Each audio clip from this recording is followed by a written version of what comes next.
और मैं आप लोगों को बता दूं कि कुछ लोगों को मैंने ज्वाइन करने से उनको डिनाई कर दिया है, उनको एंट्री नहीं दिया।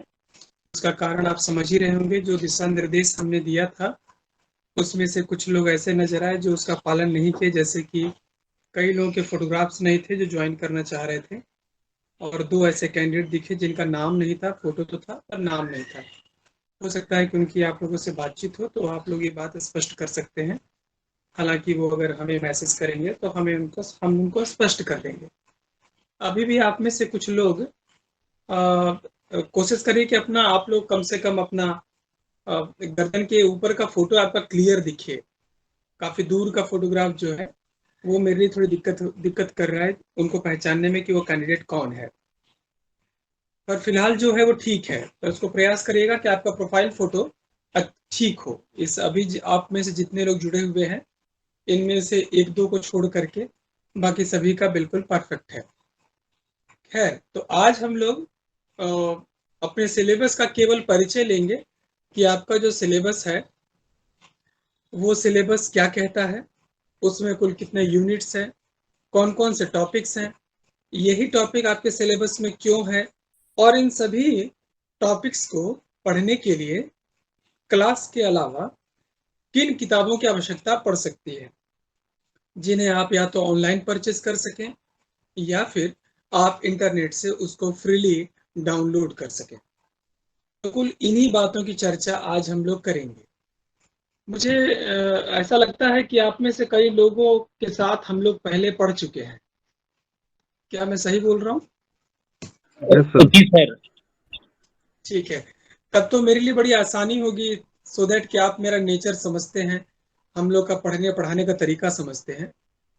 तो इससे पहले कि मैं शुरू करूं, मैं जानना चाहूंगा वो लोग जो मेरे से पढ़ चुके हैं, क्या आप लोगों को लगता है कि इस सेमेस्टर मुझे किस प्रकार का सुधार करना चाहिए आप लोगों को पढ़ाने में?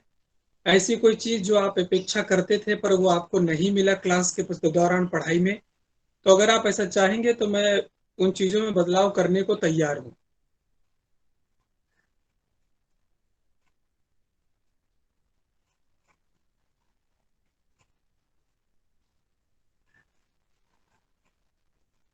कोई जवाब नहीं आया है? ठीक है, मैं अपनी बात शुरू करता हूँ।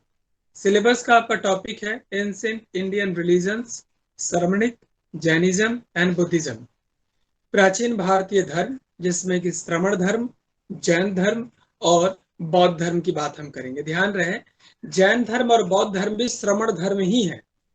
ये दोनों भी श्रमण परंपरा से ही संबंधित हैं। पर यहाँ श्रमण अलग से इसलिए दिया है क्योंकि इन सभी के उदय के पूर्व भी भारत में श्रमण परंपरा थी, और उनको केवल हम श्रमण कहते हैं या उनके बहुत सारे अलग अलग नाम हैं। पर वो सभी अलग अलग जो धर्म थे, संप्रदाय थे, संप्रदाय बोलना ज्यादा उचित है बजाय कि धर्म, संप्रदाय ही आगे चल करके धर्म के रूप में विकसित होता है। तो अलग अलग जो संप्रदाय थे जो वास्तविकता में श्रमण परंपरा का निर्वहन कर रहे थे, उनके बारे में केवल उनकी प्राचीनता हमें जाननी है। तो इसमें बहुत कुछ डिटेल नहीं है, इसमें केवल हमें बेसिक जानने का प्रयास करना है कि श्रमण क्या होते हैं, श्रमण के स्वरूप कैसे होते हैं, जैन और बौद्ध श्रमण के पूर्व कौन कौन से श्रमण हो चुके थे तब जब वैदिक परंपरा चल रही थी। तो इन सभी के संदर्भ में हम लोग अध्ययन करेंगे। और आपके इस सिलेबस में टोटल 5 यूनिट है। उन 5 यूनिट में से पहला यूनिट है एंड इंट्रोडक्शन टू श्रमण ट्रेडिशन। केवल श्रमण परंपरा का परिचय इसमें देना है, और इसके लिए हम लोग को दो टॉपिक पढ़ना है। एंटिक्विटी ऑफ श्रमणिक ट्रेडिशन, श्रमण परंपरा की प्राचीनता, और दूसरा religious condition during 6th century BCE, 6ठी शताब्दी ईसा पूर्व में धार्मिक स्थिति। आप लोगों ने फर्स्ट सेमेस्टर के ही फर्स्ट पेपर में political condition during 6th century BCE का टॉपिक पढ़ा होगा। उसी पूरे के पूरे जो आपने पढ़ा है उन्हीं सभी बातों को दिमाग में रखिएगा इस टॉपिक को पढ़ते समय। बस अंतर ये होगा कि उसमें पॉलिटिकल सिनेरियो की चर्चा हुई थी, इसमें रिलीजियस कंडीशन की चर्चा होगी। थोड़ा इसमें जो डेटा है और डिटेल वो बहुत ही कम होगा अपेक्षाकृत पॉलिटिकल के। पॉलिटिकल में हम लोगों ने 16 महाजनपद को पढ़ा था। 16 महाजनपद में अलग अलग जनपद की राजधानी, उनके क्षेत्र, उनके राजा, उनकी घटनाओं को पढ़ा था। इसमें 16 महाजनपद को नहीं पढ़ना है, पर उस समय विशेषतः उत्तर भारत में कौन से धर्म प्रबलता के साथ उभर रहे थे, उनको किस प्रकार से राजकीय प्रशय मिल रहा था, हम उसके बारे में पढ़ेंगे। एंटिक्विटी ऑफ श्रमण ट्रेडिशन में हम क्या पढ़ेंगे? एंटिक्विटी ऑफ श्रमण ट्रेडिशन में हम ये जानने का प्रयास करेंगे कि श्रमण परंपरा की प्राचीनता क्या है।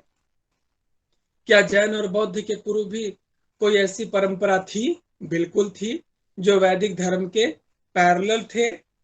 यहाँ तक कि कई ऐसे ग्रंथ जैसे कि मुंडकोपनिषद, ऐसे कई ग्रंथ हैं जिनके संदर्भ में विद्वानों ने ये कहा है, विद्वानों का अपना मत है कि यह ग्रंथ श्रमणों के द्वारा लिखे गए हैं, उस समय के उन लोगों के द्वारा लिखे गए हैं जो वैदिक परंपरा के निर्वहन के साथ पूरी तरह से खड़े नहीं थे, पर वो उस समय भी समाज और प्रकृति के कल्याण के लिए कार्य कर रहे थे।